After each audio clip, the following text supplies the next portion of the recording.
Ladies and gentlemen, good day and welcome to the second quarter earnings conference call of Aditya Birla Fashion and Retail Limited. The call will begin with a brief discussion by the company's management on the Q2 FY2026 performance, followed by a question and answer session. We have with us today Mr. Ashish Dikshit, Managing Director, ABFRL, Mr. Jagdish Bajaj, CFO, ABFRL, Mrs. Sangeeta Tanwani, Director and CEO, Pantaloons Segment. I want to thank the management team on behalf of all the participants for taking valuable time to be with us. I must remind you that today's discussion may include certain forward-looking statements and must be viewed, therefore, in conjunction with the risks that the company faces. Please restrict your questions to the quarter performance and to strategic questions only. Housekeeping questions can be dealt separately with the IR team. With this, I hand the conference over to Mr. Jagdish Bajaj. Thank you and over to you, sir. Thank you. Good evening, everyone. Thank you for joining us today. I would like to welcome you all to the Q2 FY26 earnings call of Aditya Birla Fashion and Retail Limited. Looking back at the quarter, the overall demand environment remained largely in line with previous quarters. With cautious consumer sentiment across key categories, the early onset of Pujo in Q2 acted as a catalyst for apparel demand, driving higher footfall and improved conversions across retail stores. However, there were issues related to rains in Kolkata and closure in Northeast, which impacted the shopping momentum for a brief while during peak festive period. Amidst this, our business continued to perform strongly, delivering robust double-digit growth during the quarter. All segments reported healthy like-to-like growth, reflecting the depth and relevance of our product portfolio, the consistency and quality of our retail experience, and the growing trust and loyalty of our customers across brands. Before we move to the financial performance, I would like to highlight a few key business milestones. In this quarter, we launched OWN, our new Gen Z-focused brand, opening its first store in Bengaluru. OWN, the brand's curated, youth-centric range, has been promising early traction, strengthening our connect with the target younger consumers. Additionally, in partnership with Gallery Lafayette, ABFRL unveiled its first India store in Kala Ghoda, Mumbai, spanning 90,000 square feet. This flagship destination, opening to the public in November, underscores ABFRL's plan of building its luxury play and set a new benchmark for world-class experiences in India. As communicated last quarter, TMRW successfully raised 450 crore and this capital infusion was completed in Q2. Now moving to the financial performance of the quarter, Aditya Birla Fashion and Retail Limited delivered another quarter of strong performance, driven by the strength and diversity of its high potential business portfolio. The luxury, ethnic and TMRW segments continued their robust trajectory, each reporting double-digit growth during the quarter. On a consolidated basis, ABFRL reported revenue of 19,082 crore, translating into a 13% YOY growth. All key segments recorded healthy like-to-like growth, with Pantaloons at 7% and overall ethnic business more than 20%. Overall, EBITDA grew by 7% with margins at 5.9% for the quarter compared to 6.2% in the same period last year. The moderation in margins were primarily driven by higher investment in brand building and marketing initiatives, with advertisement spends higher by 200 basis points versus same quarter last year. Within segments, our ethnic business sustained its profitable growth trajectory, achieving a 280 basis points year-on-year improvement in margins, reflecting improved operating leverage. Depreciation was higher on account of new store additions and new leases signed in Pantaloons segment. PAT stood at a loss of Rs 295 crore in Q2 FY26 compared to a normalized loss of 277 crore in the same quarter last year, after excluding the impact of exceptional gains in Q2 last year. As of September 25, ABFRL held gross cash of 2,150 crore at consolidated level. Moving to the first half of the year, we delivered a strong performance with revenue of 3,813 crore, up 11% YOY, EBITDA grew 24% in absolute terms to 286 crore versus 231 crore in H1 FY25, with margins improving by 85 basis points to 7.5%. Our retail network stood at 1,190 stores, spanning 7.5 million square feet as of Q2 end, with 30 plus new additions during the quarter, further strengthening our presence. Now let me brief you on performance of individual segments. Turning to the Pantaloons segment, the business delivered a growth of 6%, with revenue reaching to rupees 1,142 crore for the quarter. Like-to-like growth stood at 7%, supported by the early onset of festive season, which helped drive higher footfalls, though overall sales momentum was partially moderated by localized disruptions in East during peak Pujo week. Pantaloons continues to be on track of improving its margin profile. At retail network level, the profitability of Pantaloons this quarter is higher by 180 basis points over last year. However, due to higher marketing investments in Pantaloons and launch of Owned, the segment profitability got impacted versus last year, with reported EBITDA at 13.7%. Else would have been higher year on year. Among other key developments for the format, Pantaloons launched curated collections and rolled out new marketing campaigns, reinforcing the brand's commitment to staying fashion forward and deepening engagement with newer audiences. Pantaloons also signed up its first ever brand ambassador while expanding its all-new modern store identity. Owned continued to gain strong traction, with revenue up 43% YOY. The brand expanded its footprint by adding 10 new stores in Q2 and now have 59 stores and is on track to add 30 plus stores in the second half of the year, strengthening its position in the youth and Gen Z fashion segment. Coming to the ethnic business, our ethnic portfolio, the most comprehensive in the country, continues to deliver consistent growth in both revenue and profitability. With another strong quarter in L2L over 20%, it remains a key contributor to our overall performance. Despite a muted wedding season, the ethnic portfolio grew 11% YOY, with revenue at rupees 505 crore. Excluding TCNS, growth stood at 34% YOY. The portfolio also saw a 200 basis point YOY EBITDA margin expansion, driven by operating leverage and significant progress on the turnaround of TCNS. Our designer-led portfolio grew 32% YOY, driven by strong L2L growth, category expansion, and elevated retail experiences. Sabyasachi and Goodview, that is Tarun Tahiliani, delivered 39% and 26% L2L growth, respectively, in Q2. The brands continue to strengthen their global appeal through high-profile collaborations and Fashion Week showcases, catering to both Indian and international audiences. Now within premium ethnic wear brands, Tasva continued its strong trajectory, posting 58% YOY revenue growth and achieving its fifth straight quarter of double-digit L2L growth, with L2L at 38% in Q2. The brand added 8 new stores, expanding its network to 78 stores. With a strong momentum, Tasva is poised for continued growth, targeting to exit this fiscal year with more than 100 stores. TCNS delivered strong L2L growth of 19%. Over the past few months, TCNS has maintained robust double-digit L2L growth alongside a notable improvement in profitability, reflecting the success of its ongoing initiatives. Margin was up by approximately 900 basis points, driven by improved product performance and retail execution. Building on its momentum, we plan TCNS to become a key profitable growth driver within our ethnic portfolio. With already a sizable business, we plan to take TCNS into segments with higher relative growth while consistently leveraging its core to drive profits.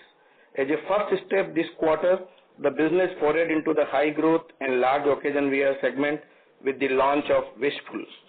On luxury retail, currently comprising of the multi-brand format, The Collective, and the other mono brands, deliver another strong quarter with 13% YOY growth, driven by robust e-com performance and healthy L2L growth. Format added 2 new stores to the network and now spread across 46 stores.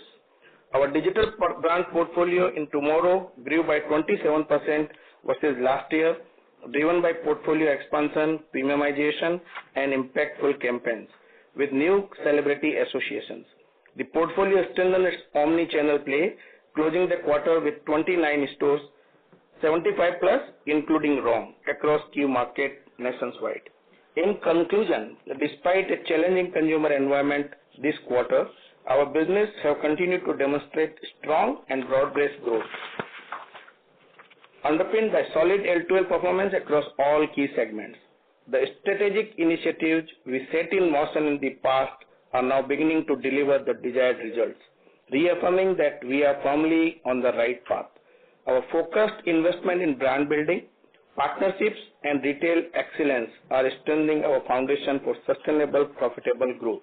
We remain confident that this momentum will continue to build through the rest of the year and beyond. We are open to questions now. Thank you. Thank you, Mr. Bajaj. We will now begin the question and answer session. Anyone who wishes to ask a question may press star and 1 on their touchtone telephone. If you wish to remove yourself from the question queue, you may press star and 2. Participants are requested to use handsets while asking a question. Ladies and gentlemen, we will wait for a moment while the question queue assembles. We'll take our first question from the line of Devanshu Bansal from Emkay Global. Please go ahead. Yes, sir. Hi. Thanks for the opportunity. Ashish, I wanted to sort of first check whether my calculation is correct or not. So have we consumed about 900 crore of cash in first half from the balance sheet? Is this ballpark correct? No, Devanshu. We started, my March cash was roughly 2,172 crore in ABFRL standalone, which is today 1,600 crores. So roughly 500 odd crores. But we have raised another 400 crore, right? So I'm talking about the consolidated number. So if you console level, if you see, then March was 2,367, which is now 2,150 approx. Because TMRW raised the money and TMRW is consuming it separately. It's a little bit more than 600 crores. That is right. Okay. So at this run rate, sir, do you, first of all, is there any one-off in this which may sort of come back in the second half? And secondly, at this run rate, do you think that we would need to raise additional capital going ahead in ABFRL? I think the first part, Devanshu, the first half of the year is when most of the inventory build-up and everything happens for the season. Second half, if you look at our company level sales, it's almost 60-40 for second half versus first half, and so is our cash collection. So dramatically higher cash collection in the second half versus first half, while the inventory build-up happens in the first half or second half. So from a cash point of view, the situation will actually improves quite significantly in the second half of the year, and that's not new this year. It's just that as the share of wedding-related business grows in our portfolio, and that's what has happened in the last couple of years, the share of H2 to overall sales, both in profit and in sales, and therefore cash generation is much higher. So at this point of time, there's no cause of concern on that account. Yes. In this 600, you are just comparing the cash, right? So there is an increase in debt as well. So are you excluding that or including that in the 600 crore of cash utilization? No, Devanshu, I am comparing the cash. The borrowings are in subsidiary companies, please understand. Okay. But what Ashish was trying to say, this ethnic business is heavily loaded in H2. Therefore, the cash realization will be better in H2. So we don't have any concern around the cash availability across all the businesses of ABFRL. Fair enough, sir. And Pantaloons must have benefited due to festive preponement. There is a very good SSG that the business has reported. Can you help us better understand maybe the comparable NPL, maybe till I'm sorry, December? Devanshu, can you use your handset mode, please? The audio is not very clear. Yeah, is it better now? Yes.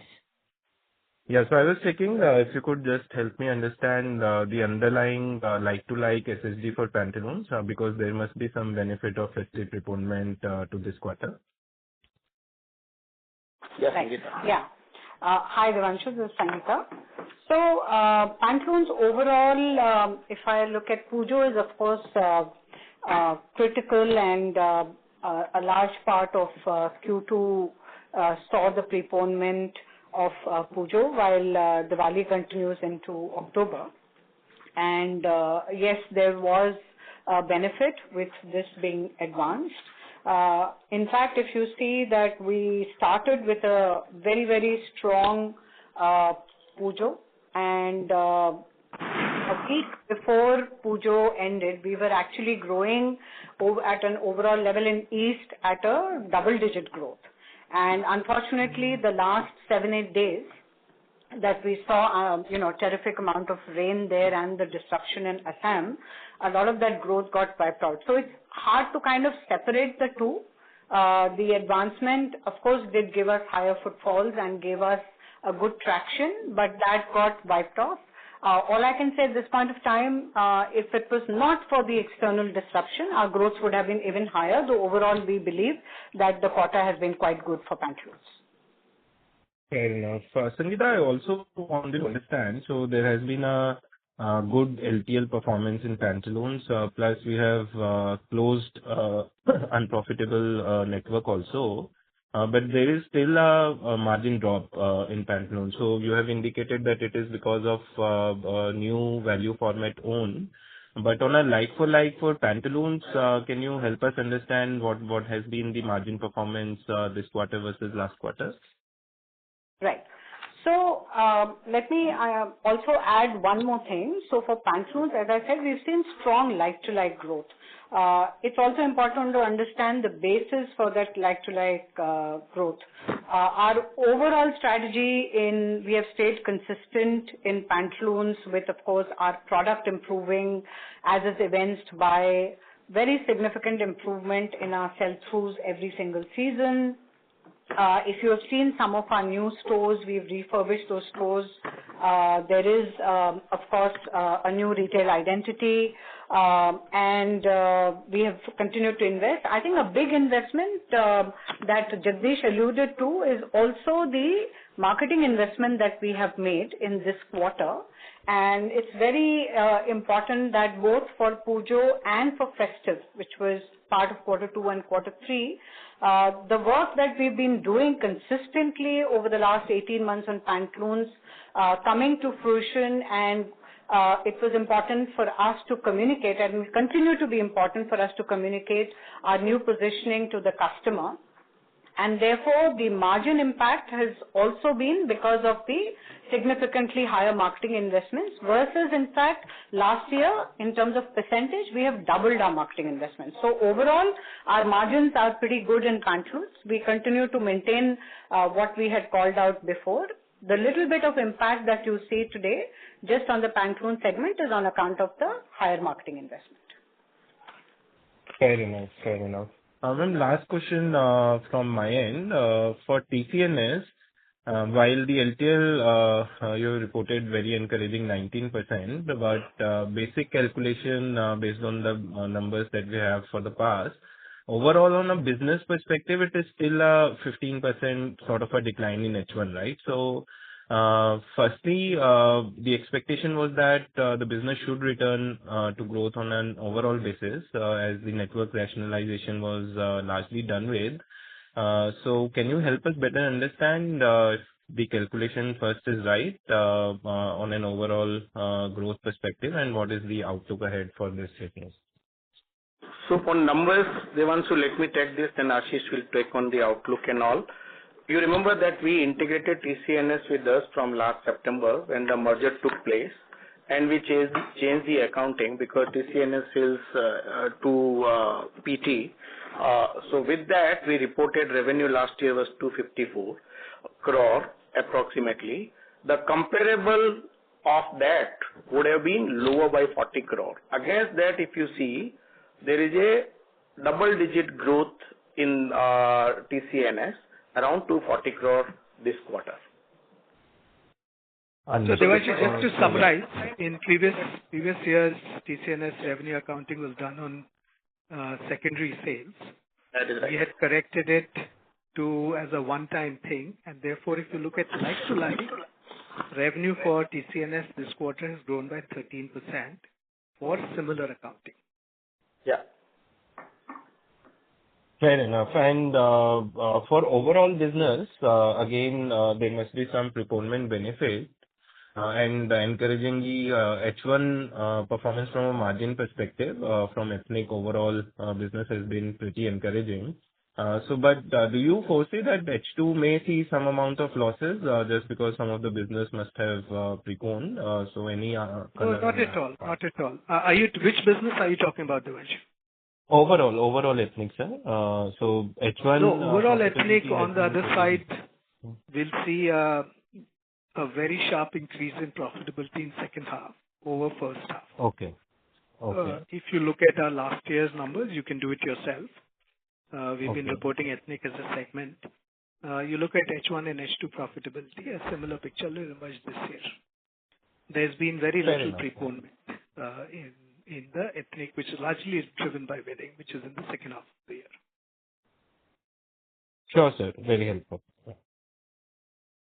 Thank you. We'll take our next question from the line of Gaurav Jogani from JM Financial. Please go ahead. Thank you for taking my question, sir. So just in question regarding the capex, if we see from the cash flow statement, the capex for H1 is around 260 crores, and I'm assuming that we have also a strong store expansion plan both in old and also in Tasva and the other pieces. So what should be the capex for the H2 part of the business?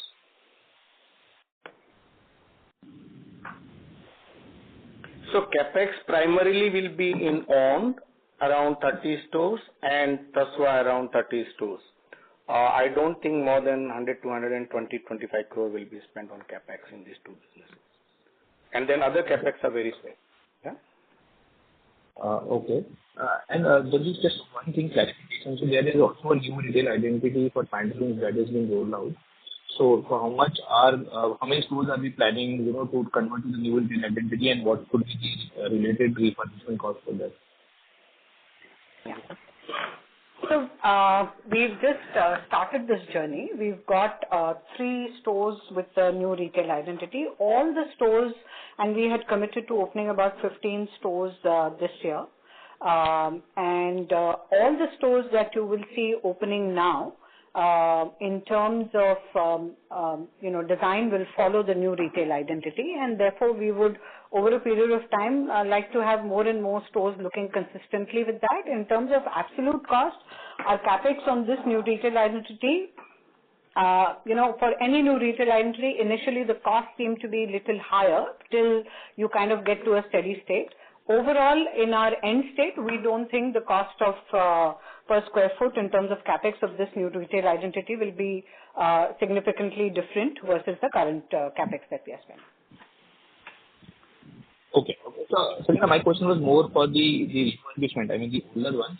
Are we planning to, refurbish into the new identity, or it will only be for the newer ones that we will see? Yeah. No, so we also renovate stores parallelly, right? We renovate anywhere between, 8 to 15, 20 stores every year. So the new retail identity will extend to the renovated stores as well. Parallelly, we have also done another exercise where we are doing some marginal kind of improvement in terms of space planning, how we represent brands. So like we said, our store experience is one of the important pegs of our strategy, and that will continue to improve in all 3 ways.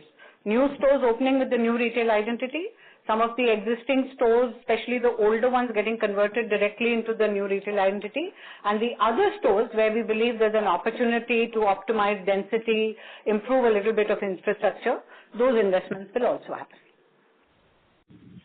Sure. Thanks for that. And my last question is towards the ethnic part of the portfolio. So, the margins that we have seen for the ethnic piece, if you X that out for the TCNS losses, we can better appreciate the profitability that's been gained at the other pieces. So if you can help us out, I think actually TCNS and Tasva both, I think I'm assuming those would be the two loss-making pieces. What kind of profitability are we making in the other parts of the pieces of business?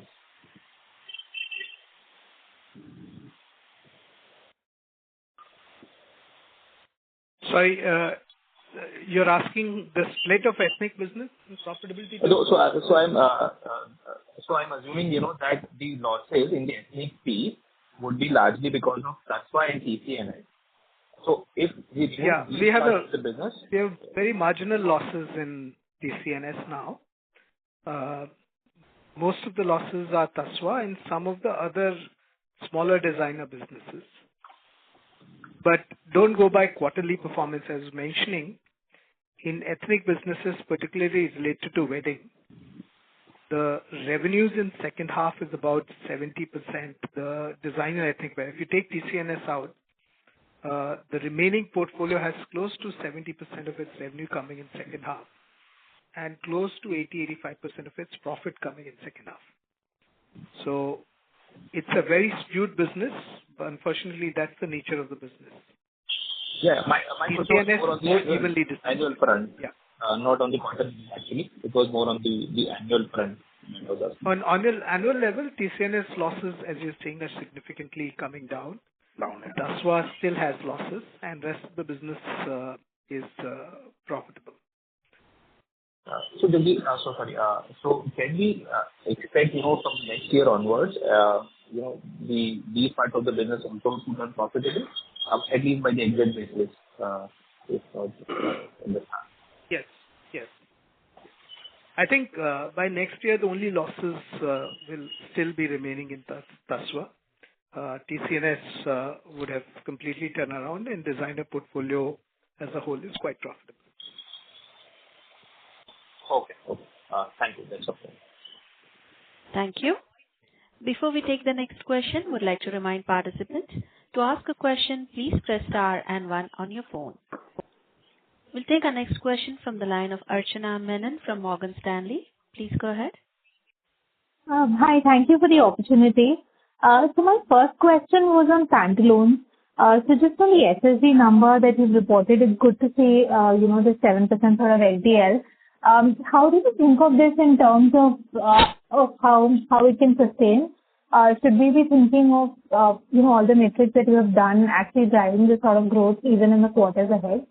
And secondly, just for Pantaloons itself, there's been a lot of store renovation and other exercises that you've been doing. So do you see a performance divergence between stores which have been renovated or the new stores versus the earlier ones? So any numbers that you can share either in terms of revenue throughput or SSG, that would be very helpful. Right. Hi, Archana. This is Sangeeta.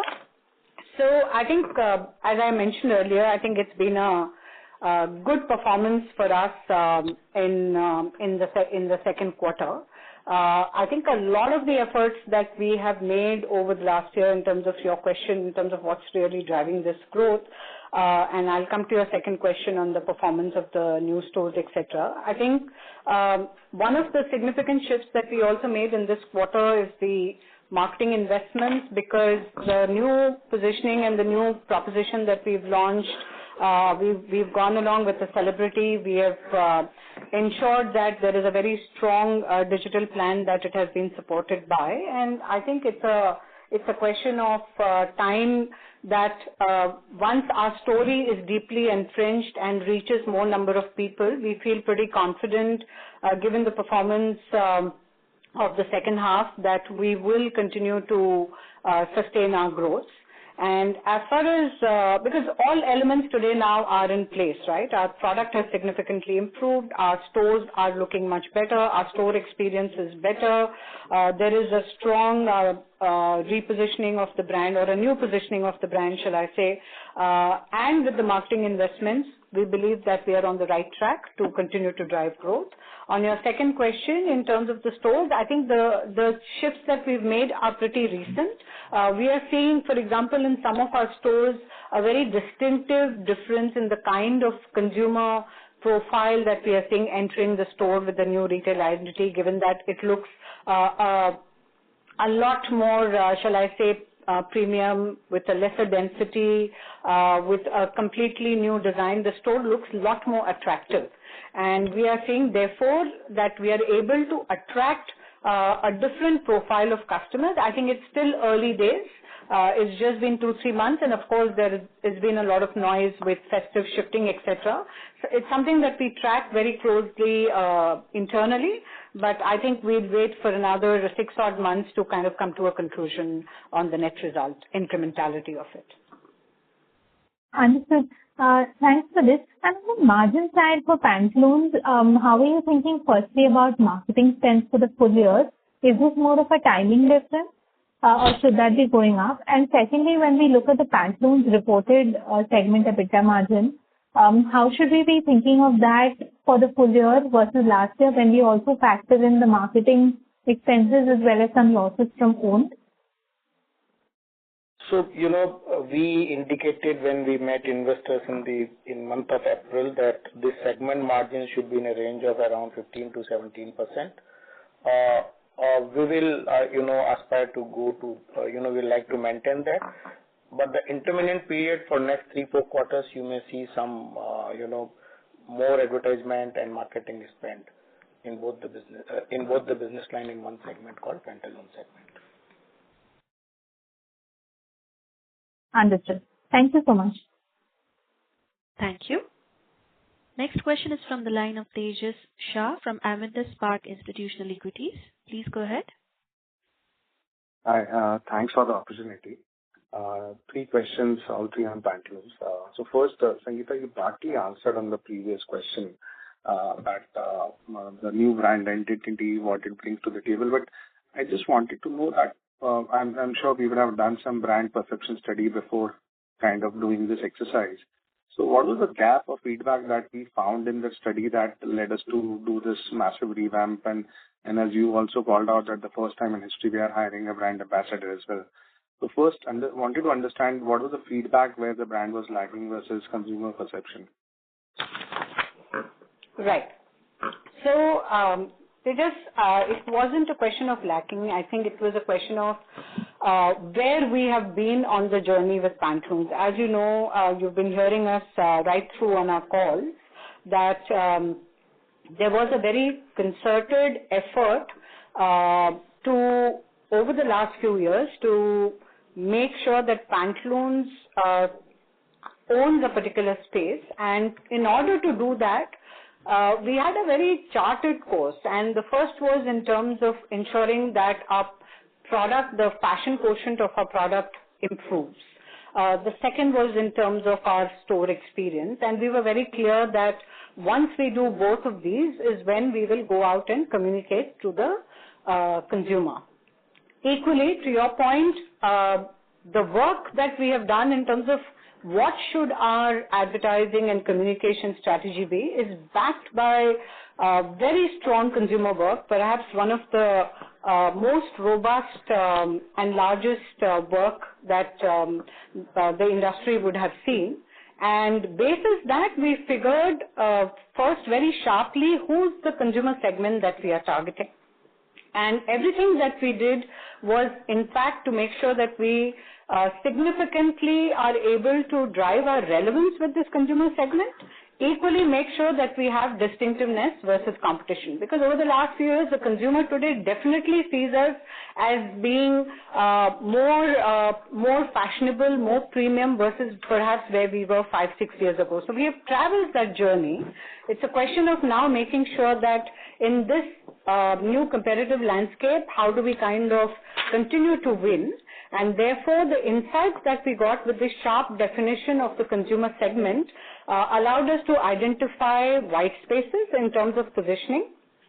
Our key insight has been that the consumer segment that we are targeting really wants to curate fashion in her own manner, and therefore our positioning of Spark Your Imagination, where Pantaloons really becomes the playground for the consumer to experiment, to get the latest fashion, is where this came from. So it wasn't from a gap, but it came from a journey to say this is our North Star, this is the journey, this is the quadrant where we want to be, or this is the space we want to be, this is what the consumer wants, this is what will offer us distinctiveness versus competition. And so it's a very large body of work over the last 18 months that led us to this. And what percentage of our network would be kind of representing this new ethos of the brand? And I'm assuming you would have done a controlled launch also in a particular region. So where we have done that launch, and are the numbers in that territory kind of giving us this confidence that if we roll it out pan-India, we'll have similar number? Yeah, so it depends on what you are defining as the launch, right? As I said, this has been a journey. Our product has continued to improve, and this product in a relevant manner, backed by science of planning, assortment planning, goes to the right stores and curation of range, etc. Something again that we have developed a very strong muscle on. So that's been a continuing journey. I think the fact that we have started communicating now with strong marketing investment is the only new thing. The stores have gotten better and will continue to improve. The new retail identity is just about 2-3 months old, and as I said, this will continue to expand. So the store bit and the communication bit are the two new pieces. The product has been an ongoing journey, and I'd like to believe that the strong growth that we've seen in the second quarter, a large part of that comes from the improvement in our product, the relevance of our merchandise. We should be able to see greater traction on the brand with now the recent investments in the marketing and in the stores. So there isn't one particular point. The launch, if you're referring to the communication, that is the new thing. The store design is the new thing, but both of these are very, very recent. And they're national. So the communication is national. The store launches, as I explained before, will happen sequentially. So I was just trying to see the initial response from consumer, because 3 months also means that we had at least 12 Sundays or 12 weekends that we would have seen footfall, we would have seen conversion rate. Footfall will take time perhaps. Yes. But have you seen initial good conversion rates, good billing? So the 3 stores that we've launched, the first one is just about 3 months old, as I said, and we have seen an improvement in the traction from the consumer. We have got qualitatively extremely positive feedback, and in terms of discoverability of merchandise and therefore leading to conversions, etc., directionally we have seen improvement. As I said, it's only early days. There's only one store which is 3 months old. The other stores are more recent. So something that we will track and expand accordingly. And along the way also see if there are any learnings. We will pick those up as well. Perfect. And the last one, how should I think about store economics with this new identity? Because with owned launch, you have much legroom to play slight premiumization here, because owned will take care of fast fashion Gen Z oriented customer. So should I assume that this brand will be ballpark north of 35-40% gross margin positioning, or will it be 12,000, 13,000 rupees per square feet model? Just wanted to understand, with this new identity, if I have to convert it into Excel sheet, how should I think about this new format? You're talking about owned or Pantaloons? No, I'm talking about Pantaloons. No, Tejas, Pantaloons margins are closer to 50, not 35%. Yeah.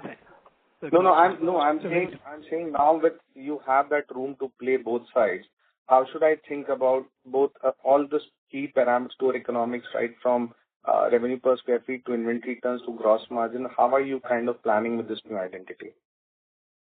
So I think Pantaloons, as we have established over a period of time, is closer to 50%. We would like it to be north of 50% gross margin, where we have not yet reached.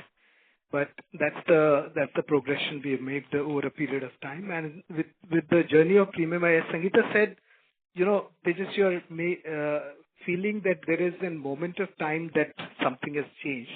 Actually, 3.5 years of cumulative work, which started for several seasons with product, then few small stores, then refurbishment, then new retail identity, spreading into it, and now leading to communication. It's a consistent strategy over 3.5 years, and benefits have also therefore come incrementally and cumulatively over a period of time.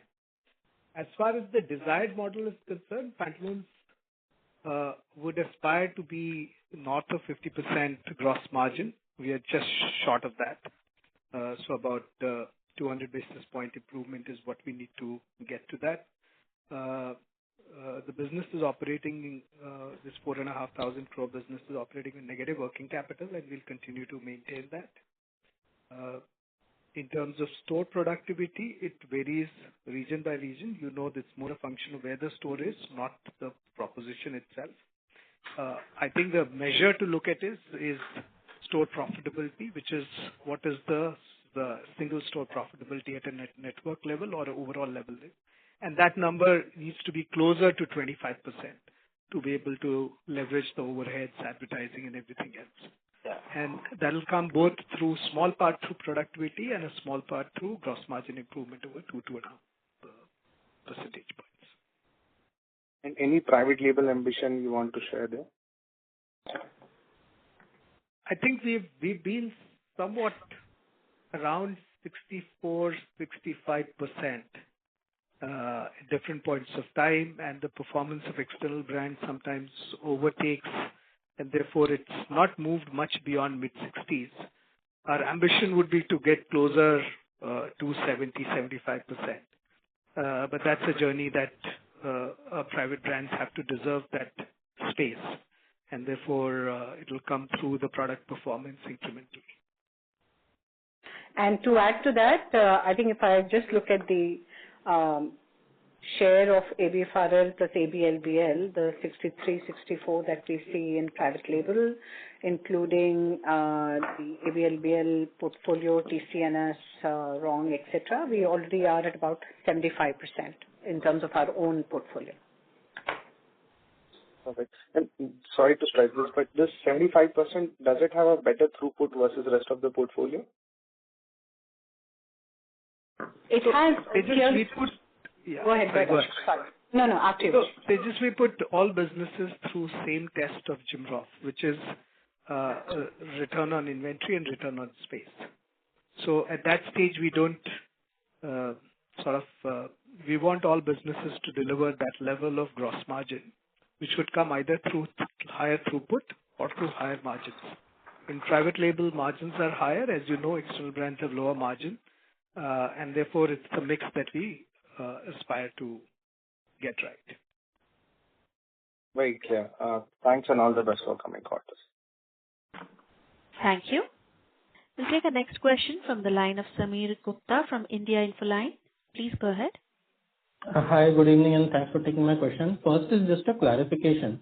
So on Pantaloons' new retail identity, I think the last call you mentioned that 50% of the overall network is now on the new retail identity. So I am not sure what are the 3 stores that Sangeeta was referring to earlier in the call.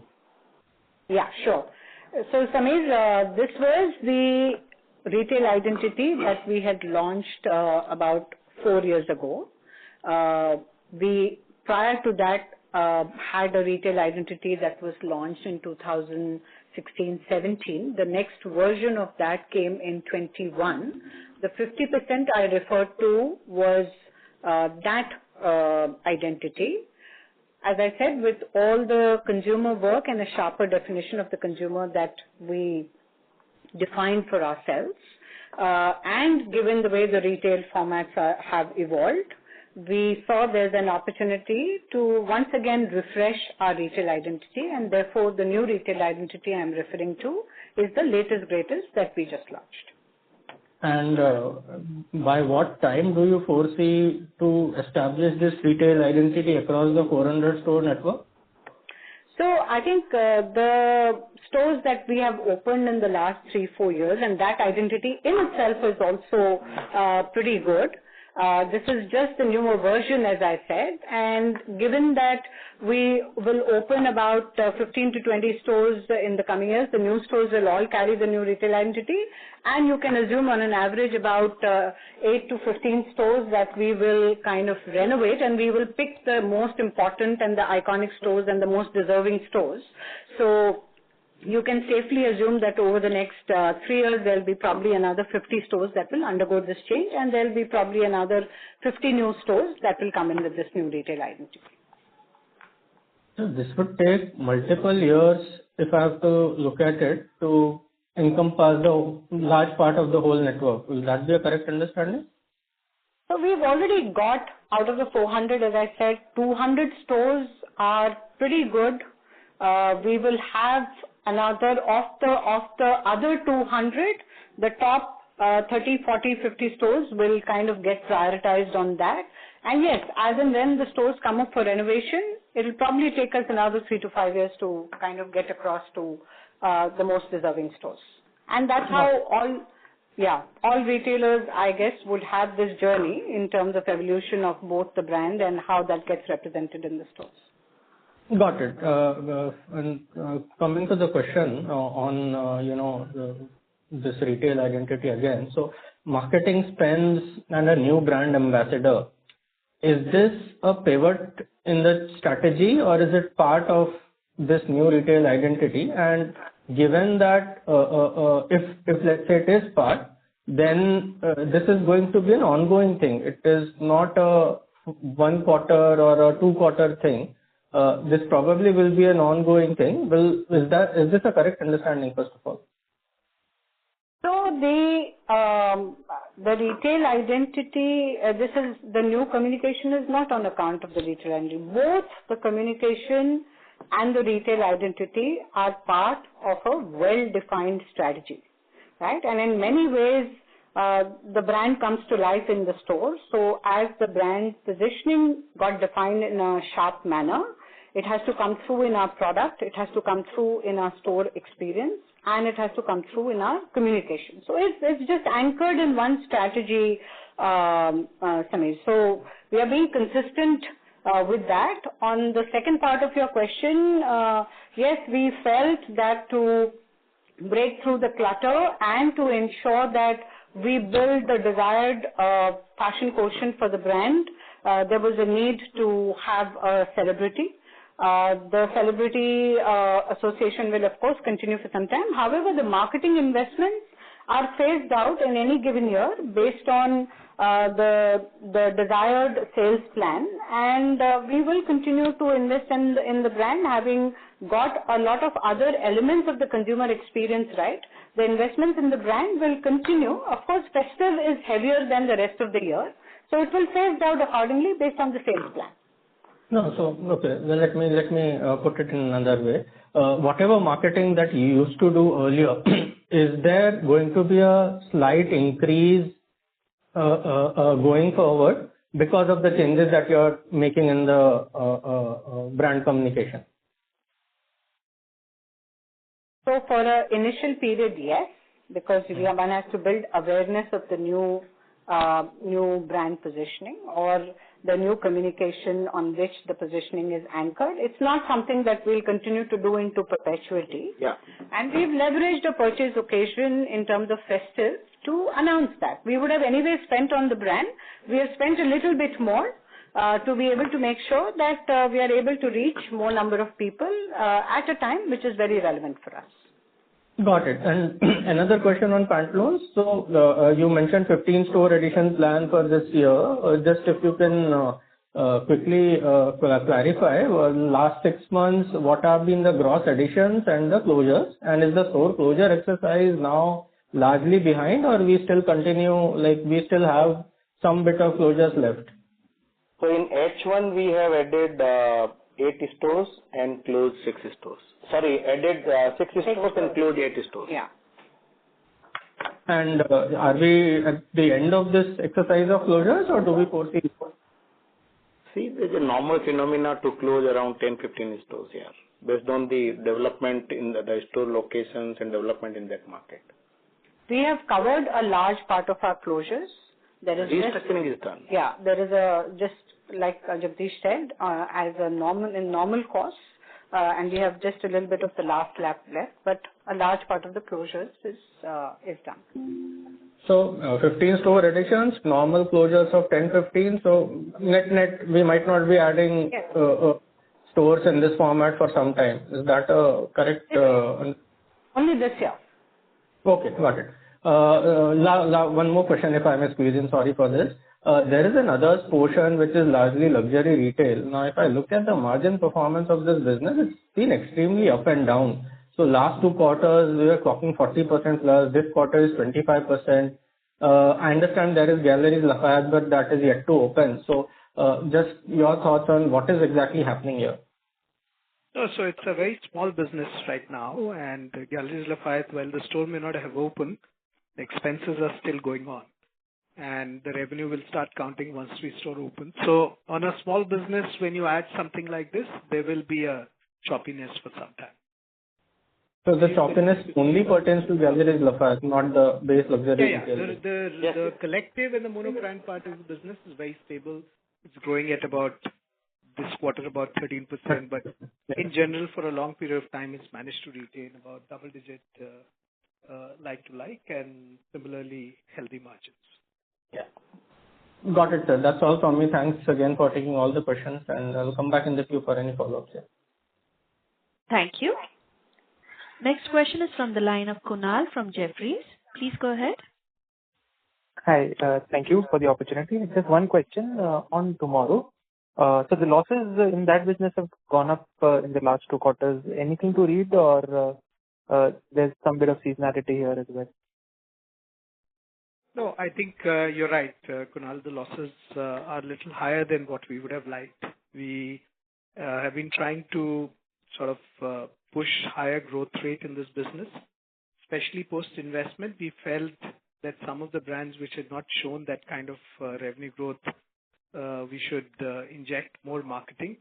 And therefore, early stage, the revenue to advertising spend has been slightly adverse compared to what we would have liked. But that's a journey that we'll go through. We'll adjust as we go forward. Understood. And this 400 crores which you had raised, apart from, let's say, funding these losses, any other thought process on how that will be used and repaying debt in that subsidiary, of course? So, I mean, if your question is, are you doing any inorganic action? No. Large part of capital there is required for growth, which is growth in terms of working capital, which is marginal, but more importantly, loss funding, as many of the businesses are currently loss-making. Little bit goes into the offline capex as we are converting some of these brands into omnichannel plays. Understood. Yeah, that's all from my side. Thank you.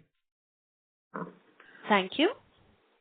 We'll take our next question from the line of Hemant Shah from Enam AMC. Please go ahead. Thank you. Hemant, please use your handset mode. Your audio is muffled. Is this better? Yes, please go ahead. Thank you for the opportunity. Reading from the consolidated cash flow, the lease rent liability appears to have moderated. So, is it going to moderate going forward? What would be the trend of the lease rent from here?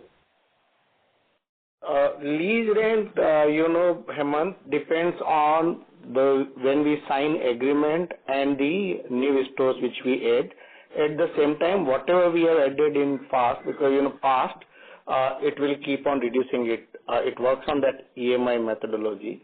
So right now, as I said, we have signed agreements for new stores in Pantaloons' own stores as well as in Tasva.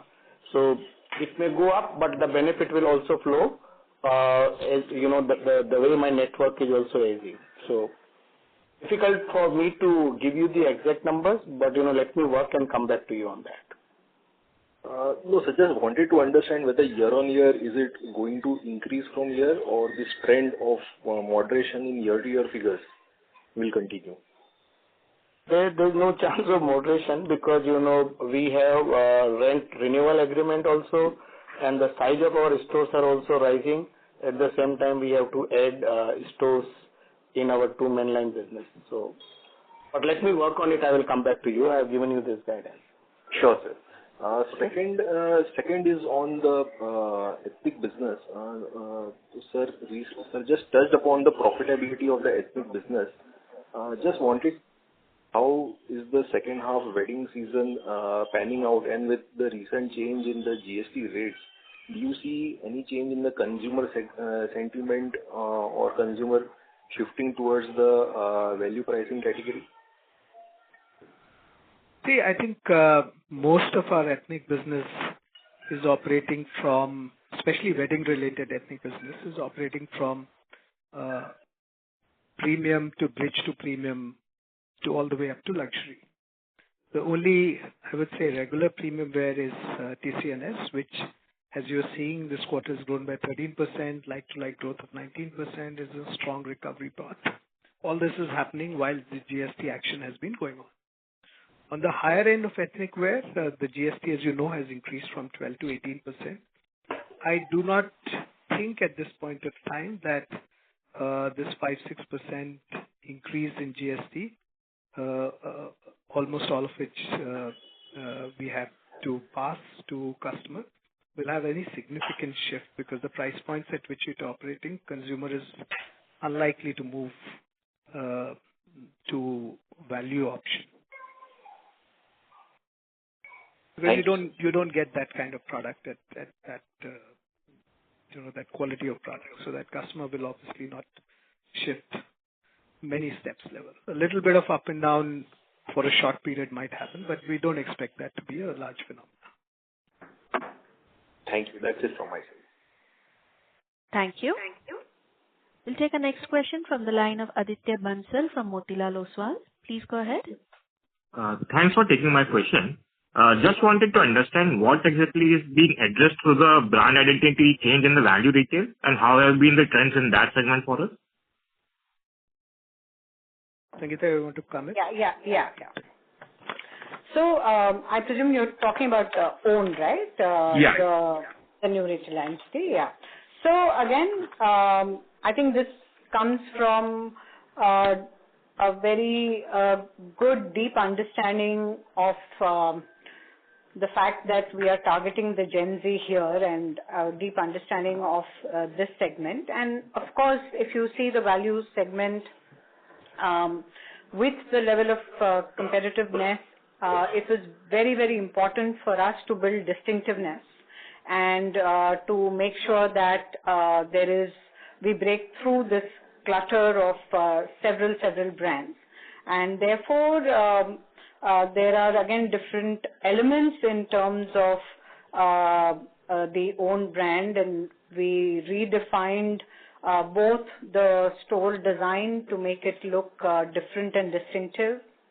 As we go forward, there will be certain things in terms of how do we strengthen our engagement with this set of customers, a sharper definition of which product categories really matter to this customer and defining those. And of course, again, the brand positioning, which in terms of language, etc., and communication is based on, again, an understanding of this segment. So this is again a great opportunity based on our learnings of the last 2 years. Having seen the success of what we established over the last 2 years, we felt there were opportunities for us to further strengthen the brand, and therefore, or further strengthen this proposition, and therefore the brand, the identity, the store design, the sharper focus on product are all part of that.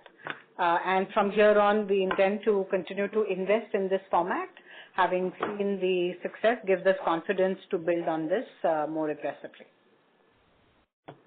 Sure. And any trends on how the industry has been performing and how we have performed on the value retail side?